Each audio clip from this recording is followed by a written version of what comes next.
Hey everyone, Daniel Ramsey here with MyOutDesk. I'm super excited. Today we have a special guest and kind of a different topic.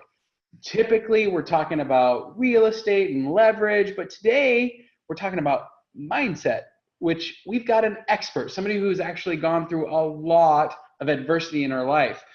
Before we get going, I want to introduce myself, CEO of MyOutDesk. We've been around 11 years now. We've helped over 5,000 clients grow their business. What's crazy is top 10 people in the world that sell real estate, 5 of them are clients. And so we're really excited to bring like this kind of content to you guys, our audience, our people, the people we know and love and we like to work with. And so today I get to introduce Gloria, and I'm just really excited because our topic is getting out of your comfort zone. Welcome to the show today. Thank you very much. Thank you for having me. I just wanted to say the way that I was introduced to you and the way that you guys reach out to me was amazing. You guys have been really just it's a little strange for me because this is getting out of my comfort zone. You guys have made me feel very comfortable, so I want to thank you for that. That's awesome. Well, what we've identified is you are kind of a big deal. And we like to have big deal, different people on our show to basically help the real estate world, the industry, to really kind of up their game. And so today what we're talking about is how to get out of your comfort zone. And I'm excited because, you know, with your partner, you guys tripled production last year, which is nuts. You had a couple months there where you're doing 9 million in written production. Another month you did 11 million. For your audience, that puts you in the top 1% of licensed people. I just want to be clear about that. Between you and your partner, you guys have done, you know, you're basically doing better than the other 99% of the agents out here that probably watching. So we're going to talk through some of your adversity, how you've overcome that, how you've built a team, which is a big deal for us because we're in the leverage space. What are we going to say, Gloria? So first of all, just for everybody that's watching, thank you for your time in advance, because I know that time is really critical in our business. So we want to make it worth your while. And yes. I did want to say that I think everybody's a big deal. I just think we have to pull the big deal from inside of us. We have to pull the big deal outside. I meet some wonderful people in this business, older agents, seasoned veterans, top producers, new agents that are struggling. We just have to realize that we're all a big deal, and we just have to have the tools to get us out of the comfort zone of not feeling like a big deal. That's good. That's a great point. And you, tell us a little bit about your story. What's happened to you? How did you get to where you are? So first of all, guys, if you're listening, Gloria coaches folks. She's mentors.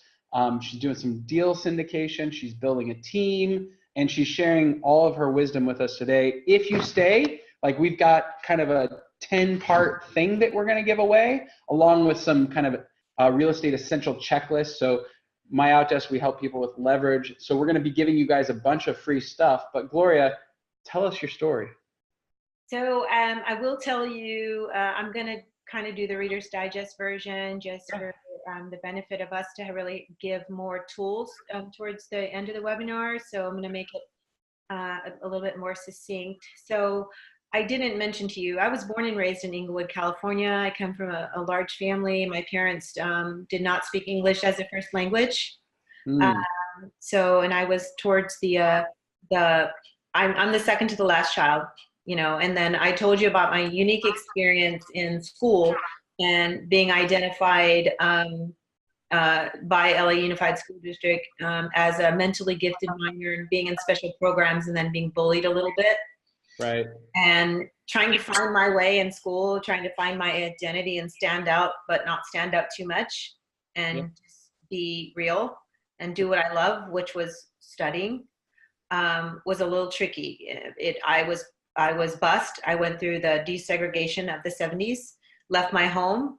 I went to elementary school and got out of school at 2:30 and went to college from 3 to 6:30 at night every day, 5 days a week from 4th grade until 8th grade.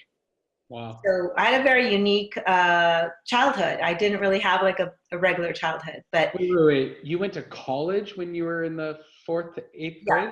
I went to college. I went to a couple of different colleges through Mentally Gifted Minors, which was a program that we were IQ tested into, and we were given lots of opportunities because in my family, nobody had been to college. So for me to go as a child, my dad didn't want it, but my mom really advocated for it.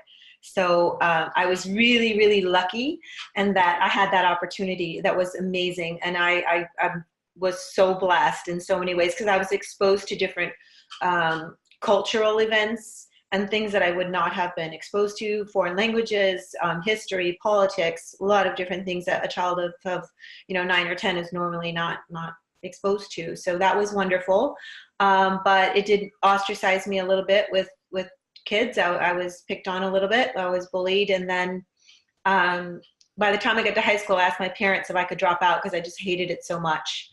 Wow. And I was tutoring a young man. He became my boyfriend. I got pregnant, and I did drop out of high school. And what would have been my senior year, I went to college. So I did get an AA degree and was on track to go to law school, and my mom was killed. I was 24. And the nature of her death and what happened, I was displaced, and I left my family home really without anywhere to go. I'd maxed out my credit card buying flowers and things for her funeral. And so I was homeless at 24 and lived in my car around the corner from the house that I own now. Oh, wow. Very humbling. I still drive down the street, and it doesn't make me feel sad. I just feel grateful. I feel grateful that I got through that. And my daughter was with me at the time. She was very young. She doesn't really have a lot of memory of that. But I ended up, instead of going to law school, I ended up going to graduate school to study behavioral management. And a lot of my degree was conflict resolution, integrated bargaining, mediation, arbitration, a lot of things that really carry over into real estate. Coincidentally, I met a man right after my mom died who would eventually become my husband, and I had another child with him, and we stayed together almost 17 years. And that didn't work out, and I got divorced, and I decided to go into real estate. As a single mom, I thought it would give me the freedom, the great schedule, all the money and all the things that I went into it for, all the good reasons. But I kind of changed how I operated because I went into it very idealistically, and then the market crashed. Yeah. So 2006, I'm licensed, and 2007, the market crumbled very quickly, not a lot of warning. And then you talk about getting out of your comfort zone. Nobody had a comfort zone then. Nobody knew what was going on. Banks weren't giving loans. Homes weren't selling. And so 2007, I had a horrible year. I struggled financially. I remember thinking, I'm going to have to sell my house. I'm living out of my savings. I'm having, like a really, really rough go of this. And then I got serious in 2007 and put a plan together for 2008. There you go. And you're here today because you've had some success and you've realized some stuff. And today we're going to talk through that. First, thanks for sharing that story. I mean, it's an unusual, unique one, as you know. And I think everybody who's listening is going to benefit from this. What'd you learn? I mean, adversity to what? I think what you learn is you learn that you always have tomorrow. You always have another day. And I think when we get hurt or when we're struggling, we really get stuck in that struggle. And for me, I overthink and overprocess and overfeel everything. And like literally, I was in survival mode, but I had to start looking at some of the things that were going right. The fact that when the market crashed, the fact that I had an education and I had certain skills that were perfect for the crash. I mean, who can say that? 2008, I did over 20 deals, and it was one of my best years in real estate as a solo agent. And I had to turn down a lot of business because I just wasn't prepared from 2007 struggling and to 2008, tripling what I did in 2007. I wasn't prepared. I didn't have any systems in place to accommodate like a volume of business that I would potentially be going after. Yeah. So what I learned from that was when everybody was saying, oh, it's bad, and I'm going to get out of the business, is I learned you kind of, when you're in that space, you really have to be honest with yourself, and you really, it's it's just a head game, and focusing on how bad things are will never make things better. You have to focus on what's good. And I met a man at a seminar, and he said, this is the way it is, you know, sweetheart, and markets go through cycles, and you just happen to get handed this. And so make the best of it. And he encouraged me to go to a short sale seminar. And I did. And I think it kind of adjusted my thinking. Like, this is the market of the moment. Hit a U-turn. That comfort zone, it doesn't exist anymore. Acknowledge it, and then change what you're doing, change your behavior and your habits. And I started getting up at 4 o'clock in the morning in 2008 because the banks opened at 7 o'clock to do negotiatings. And that's how I could get some of the short sales approved, by being the first one on the phone with a short sale negotiator. Yeah. So you actually changed a habit to cause your business to actually thrive. I changed a lot of habits. Okay. I started using a database in 2008, which in 2006 and 7, I wasn't consistent. I started waking up earlier.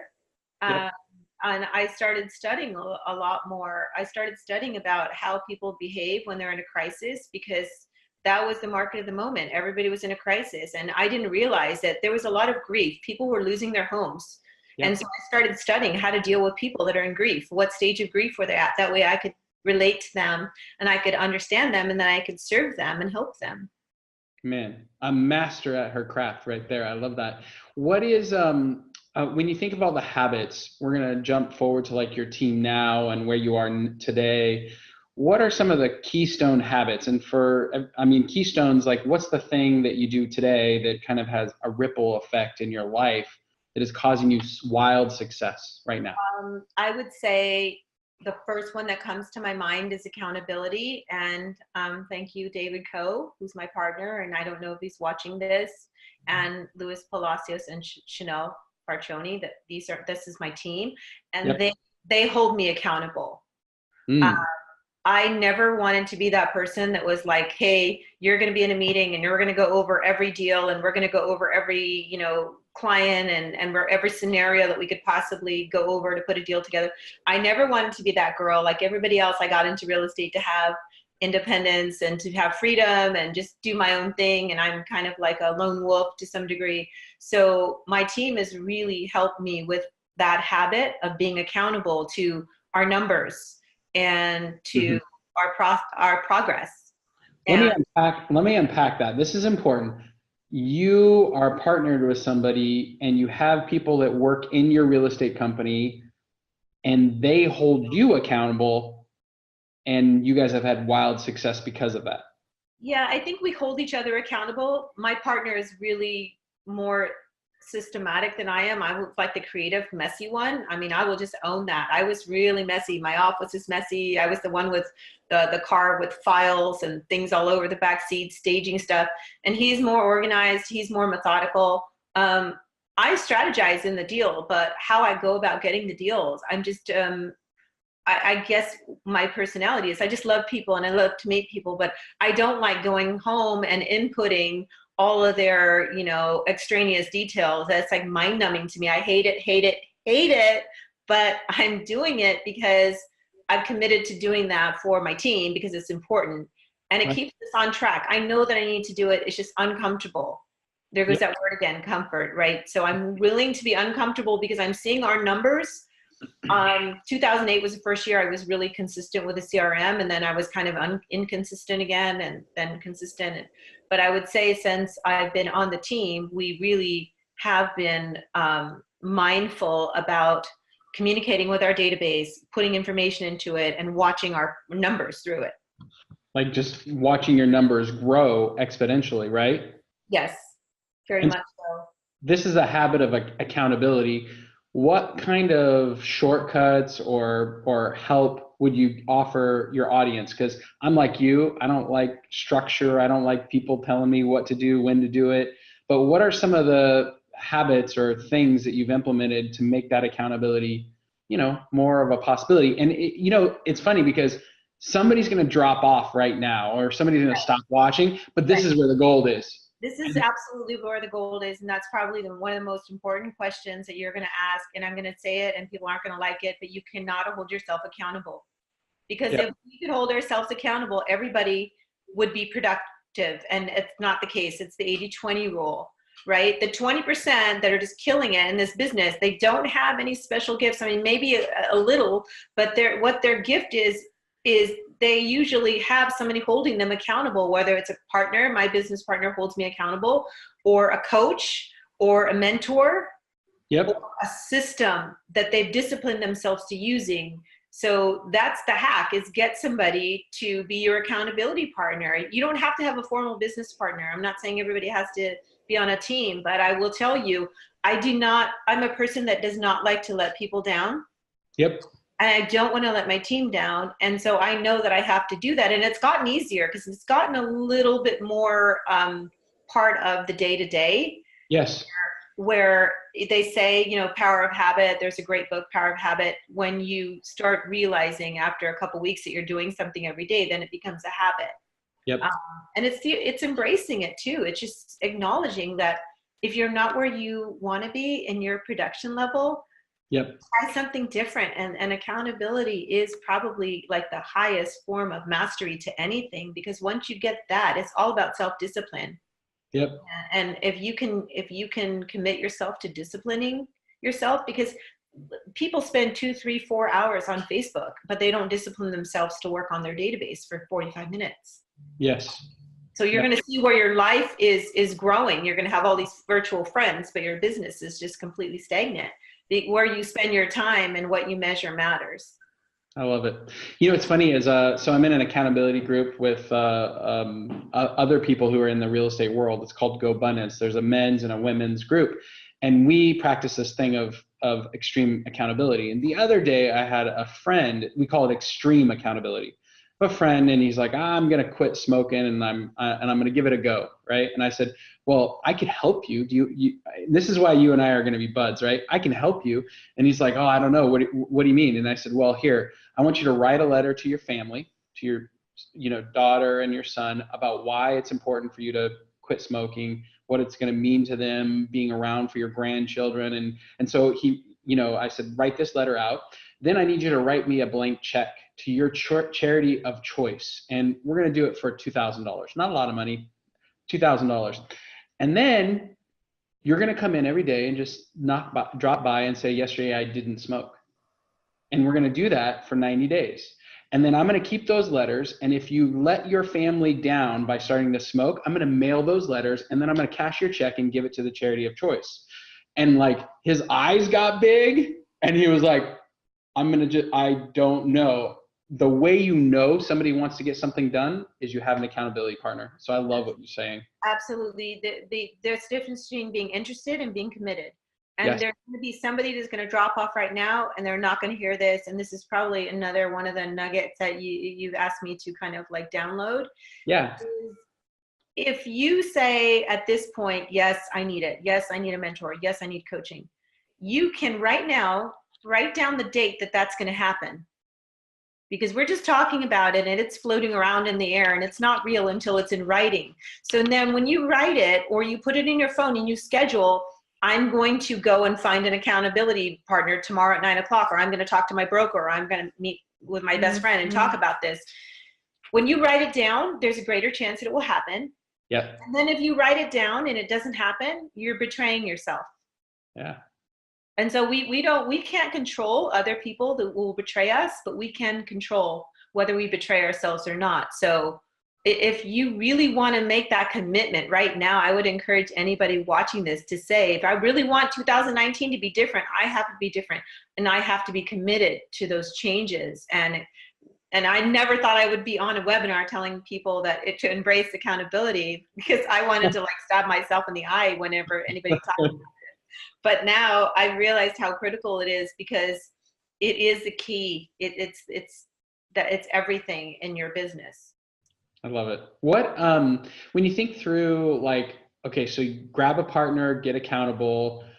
How do you decide what goals matter? And we're at the beginning of the year, and it doesn't really matter what time of the year you are in, but how do you know that you've got the right goals, that you're doing the right things, that you're not kind of making pie in the sky stuff up?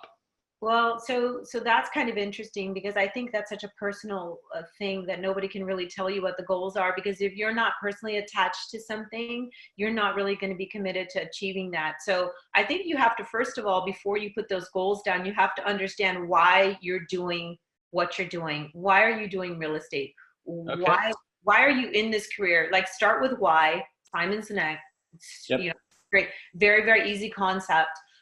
Start with figuring out why you're doing this. I'm doing this because I want to create opportunities for my family, and I want to build my passive income stream, and I want to invest in real estate. And I know that the behaviors that I commit to daily on a daily basis are going to help me achieve those big goals.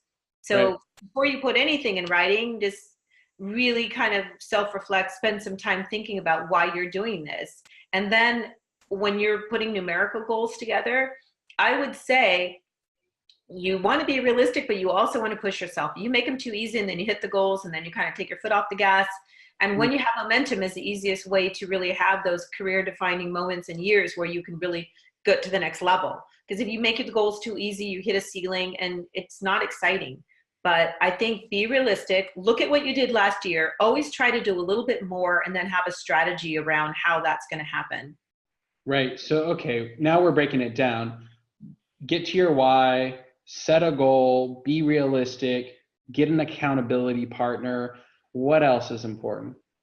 I tell people that if you don't manage the day, it manages you. So now we're talking a little bit about your commitment to what you're doing on a daily basis. And if I ask an agent to see their calendar or their phone and there's nothing in there and they haven't even time blocked lead generation, then that's difference between a person that wants to be in the business and a person that's committed. Yes. I think a lot of times people show up to do things that are fun, the brokers opens, the caravans, the networking parties, and they're very committed. Those are all in the calendar, but there's no lead generation activity. There's no farming, there's no calling expireds, there's no reaching out to my sphere. There's none of that. And I have been like a repeat offender on this issue, and that's how I can speak to it, because I failed miserably for years.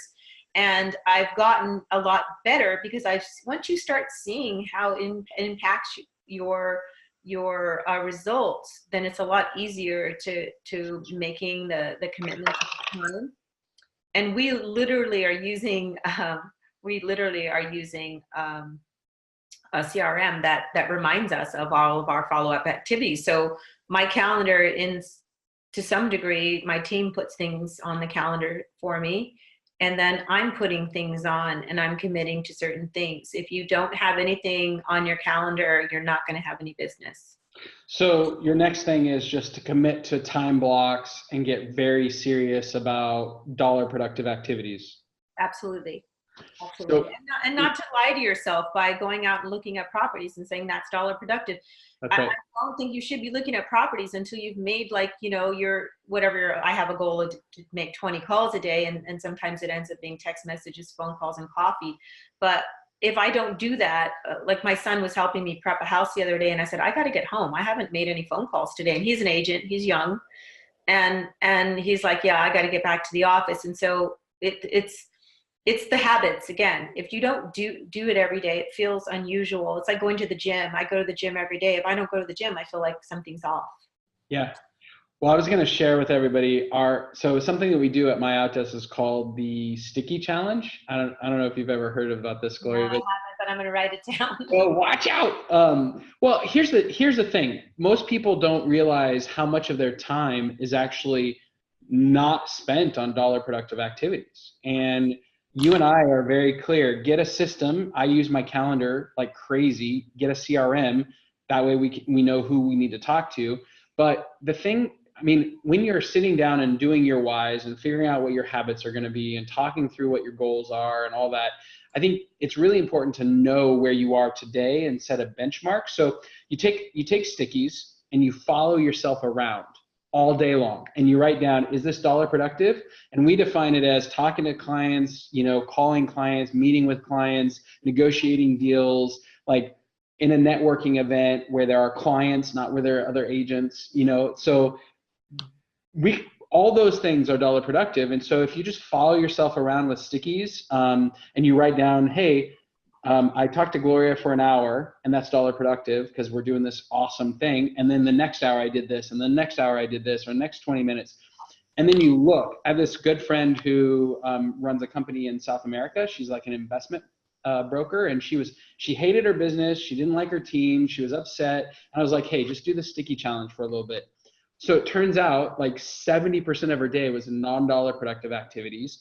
Yeah, exactly. And, she needed to hire an assistant. She gave away a portion of her business that she didn't love. She refocused so that 80% of her day was actually on dollar productive and leveraged out everything else. And this is a woman who is making millions of dollars a year. So, and she didn't, because she didn't do this challenge, she just had no idea. She's like, I can't believe, Daniel, I spend 2 hours on Facebook and social media crap every day. And I'm like, yeah, guess what? That's normal. That's really funny that you said that. And I love the idea of it because it's a visual reference to keep you on course. But my granddaughter moved to Sacramento, and she came back here, and she was telling me that we were talking, she's 12, and we were talking about Instagram. She was helping me with Instagram, learning how to manipulate, maneuver. And she says, we started talking about how important it is to the business, and that people actually come to us that we don't know. And she's like, how much time do you think you're on Facebook, every day? And I'm like, I don't know, maybe like 10 or 20 minutes. And she's like, I bet it's more. And she showed me how to look. And now I have something the production. Yeah. On Facebook for an hour. My goal is to not be on Facebook more than an hour. Last year, I think we had 20% of our business came through Facebook, either a referral or a client reaching out saying, hey, I'm ready now. So we do use it to do some passive lead generation, and we run ads and stuff. But the time that I'm on it is, liking and commenting and realizing that if I'm on it, then I'm not working on my business. If I'm on it for 2 hours and I've lead generated for 20 minutes, and that's going to show up, those numbers are going to show up in my business. Yes. So it's really hard. It's an addiction. There's people that go everywhere with their phones. They take their phones to the bathroom. They are never without their phones. They wake up, they check their phone. I'm waking up now, and I read my affirmations and I meditate. And I've made a conscious effort to not just be on it all the time, because it's not going to result in a big life change for me. Yeah. We're giving up a little bit of our life every day. What do we get in return for that? A bunch of virtual friends? It's not enough. It's just not a big enough payoff for me, because I have really big goals. Right. One thing that you mentioned there was your morning routine. I think it's important look, if you're listening and you're trying to build a business and you want to build a team and really succeed, Gloria, tell them your morning ritual. What are you doing? So I still get up at 4 o'clock, because it just is a habit that I started in 2008 when the market crashed. I do meditate. I'm doing a 30-day meditation challenge, and I've only missed one day. Nice. So that's really critical to me, to quiet all the noise. And I have a lot of voices in my head sometimes telling me that, I can, or that I should overthink things. And so I have to quiet all of that so I can focus. Yes. And so I meditate, and I work out. I have some health challenges right now. I've had a major back injury, but I still can do certain things. So I do what I can. I work out, I do some yoga, and I read or I watch a video every morning. I read for about 20 minutes, or I watch a video, and it's not necessarily about real estate, but I watch a motivational. I don't watch TV. I'm not a TV girl. I actually just got a new television last year, but I think I've watched it maybe, 3 or 4 times. I'm not TV, because I feel like it's just a waste of time for me unless I'm really interested in something. But what I do is I watch motivational videos.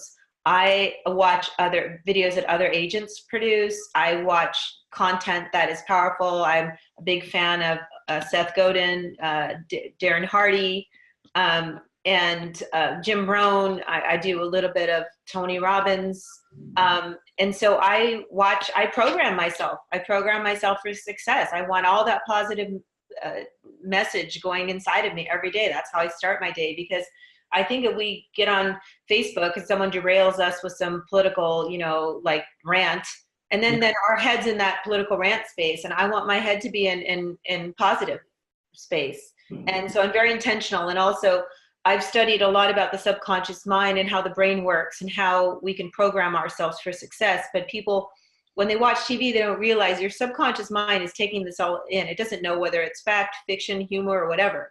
So you're programming based on random TV shows, and not a judgment, because I know some people it's cathartic, but how much programming have you been intentional about? Because what I say is, I want to watch how people deal with conflict. I want to watch how people grow a bigger business.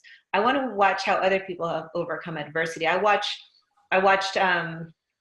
Tom Brady videos. Like I think I'm not a huge Patriot fan. I know the Super Bowl is coming up, but I love people that are masters of their craft. I'm obsessed with them. Because I want to know if how does he have that mindset where he just perseveres, how he just commits himself and he's just all in. That's who I want to be. So that's what I watch. I watch more of that, and those are the people that I hang around with, because who you hang around with is who you become. And so that's where my mind is. That's how I make myself strong, and that's what I feel is working for me. That's awesome.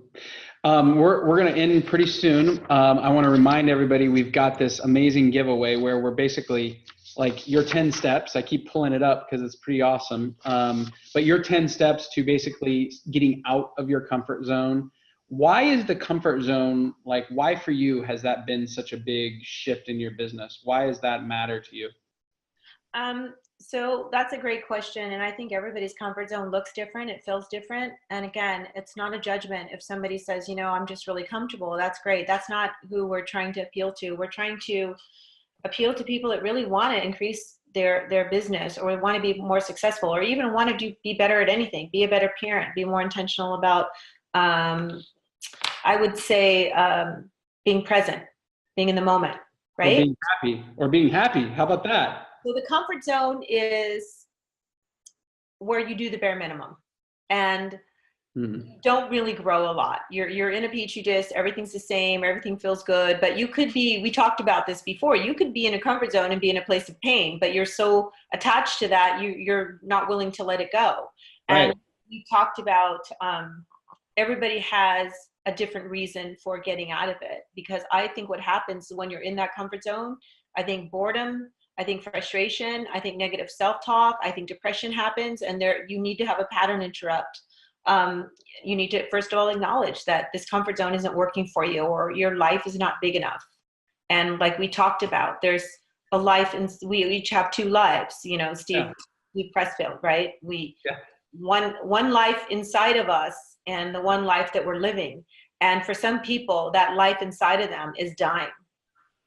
And they're shrinking, and they're not being as potent and as powerful, and they don't have that passion for whatever they're doing, because they're passively saying, I'm okay in this space, in this comfort zone.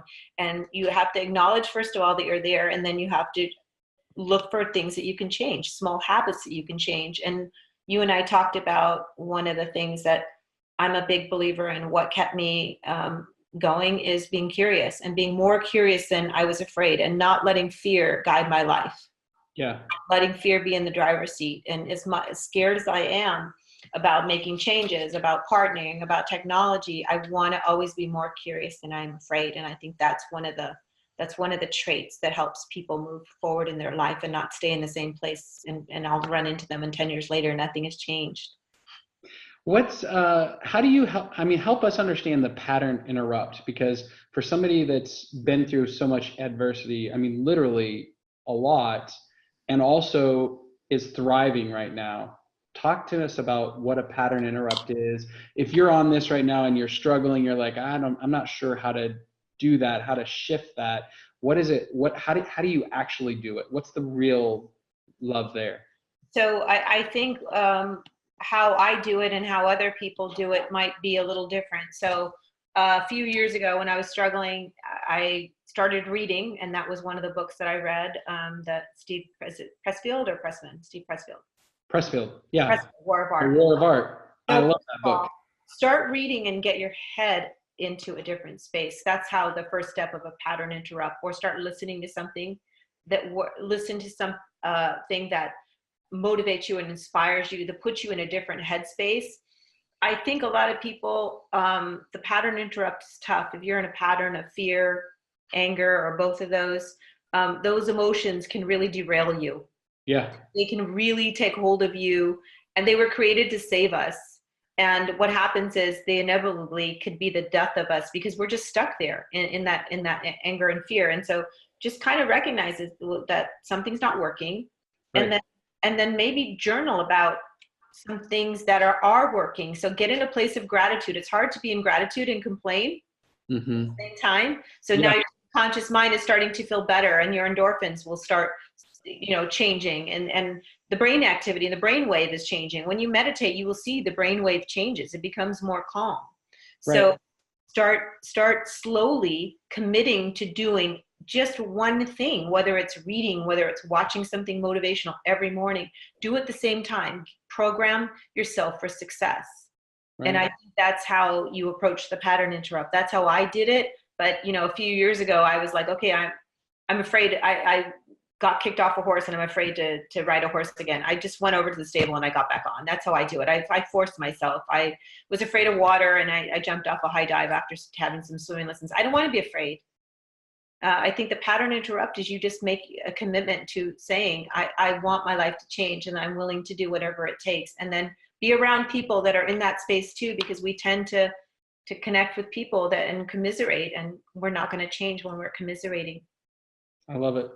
What do you want to leave people with? Because we're at the end of our time together, and you've dropped so much knowledge. If people just take half of what you've said and actually implement it, I think they'll be very happy. We've got your giveaway that's happening. It's myoutdesk.com/Gloria. Look at that. You're going to be known worldwide by your first name. I think that's cool. But yeah, what would you leave everybody with? Like, what's the one thing that you'd like them to kind of get out of today and really ruminate on and think on and really kind of digest out of this talk? I think if there was one thing, I would say there's a word that's very powerful. Every year I pick a word that I want to apply to my business. This year I chose consistency because it's something that I've struggled with. And so I want to continually pay attention to it. I would say pick a word, and when you pick that word, put some thought into it. Just one area of your life that you want to improve, one habit, one pattern, something that means something to you that you can connect with, and kind of study it and let it resonate with you, and keep reminding yourself what that word represents to me. Consistency means that I will stay on track with certain habits, and I will make sacrifices. Because in order to be consistent, you do have to make sacrifices.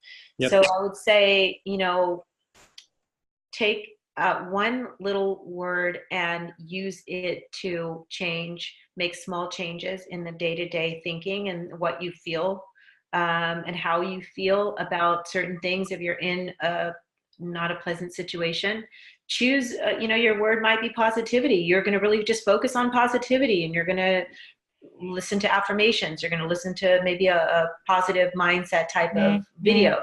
But don't listen to all of this and do nothing. Write one thing down that you're going to do and put a date on it, and then let it go from there, because we are all the CEOs of our own businesses, but we're not acting like CEOs.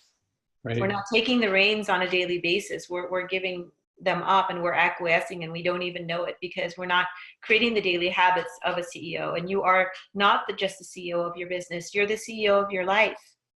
And it's not just about making money. It's about emotional currency, what we can give back to others, helping agents that are struggling, helping, being present in your family. So I think commit to making the changes and be more curious than you are afraid. Love it. Gloria, you've been an amazing guest. I would challenge anybody to say that what you've just given to our audience couldn't be the most impactful thing for the year for them. So thanks for your time. Again, guys, if you want to come check us out, we're going to give away her 10 steps to actually implementing this stuff, along with some checklists if you're in real estate to help you kind of get some accountability in your life. We just posted that on Facebook. Gloria, thank you so much for your time. You've been amazing. Thank you very much. Thank everybody for watching, and have a great 2019. Take care.